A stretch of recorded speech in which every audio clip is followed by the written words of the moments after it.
Social media પર અત્યારે કેટલાક એવા વિડીયો વાયરલ થઈ રહ્યા છે જે જોઈને તમારા રૂવાટા ઊભા થઈ જશે. રસ્તા પર ઊભેલા લોકો અચાનક પૂતળાની જેમ થીજી જાય છે. કોઈ ભાન નથી, કોઈ હલનચલન નથી. લોકો તેને ઝોમ્બી ડ્રગ કહી રહ્યા છે. શું ખરેખર ભારતમાં ઝોમ્બી વાયરસ કે ડ્રગ આવી ગયું છે? જાણો આજનો આ વિશેષ અહેવાલ. ચંદીગઢ હોય, બેંગલુરુ હોય કે બિહાર, દરેક જગ્યાએથી આવા વિચિત્ર દ્રશ્યો સામે આવી રહ્યા છે. એક ડિલિવરી બોય કલાકો સુધી એક જ પોઝમાં ઊભો રહે છે. કોઈ રસ્તાની વચ્ચે વિચિત્ર રીતે વળેલી હાલતમાં જોવા મળે છે. પશ્ચિમી દેશોમાં જે રીતે ફેન્ટાનિલ કે ડ્રગનો કહેર જોવા મળે છે, લોકો માની રહ્યા છે કે આ જ ડ્રગની ભારતમાં એન્ટ્રી છે.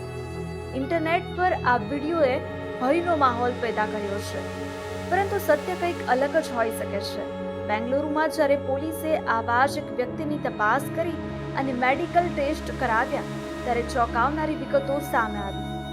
કોઈ ડ્રગ નહીં, પણ માનસિક બીમારીની દવાઓ અને આલ્કોહોલનું જોખમી મિશ્રણ આ માટે જવાબદાર હતું. મેડિકલ ભાષામાં આને કેટાટોનિયા જેવી સ્થિતિ કહી શકાય, જેમાં માણસનું શરીર જકડાઈ જાય, એટલે કે દરેક વખતે આ ડ્રગ જ હોય તે જરૂરી નથી.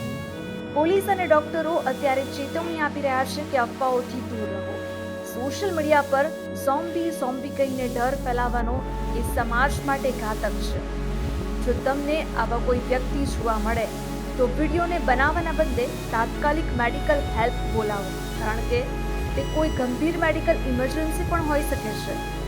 તમારી જાગૃતિ જ તમારી સુરક્ષા છે. અફવાઓ ફેલાવશો નહીં અને સત્ય જાણવા માટે જોતા રહો ગુજરાત સુરક્ષિત. આ વિષય પર તમારું શું વિચાર છે? કોમેન્ટમાં ચોક્કસ જણાવશો.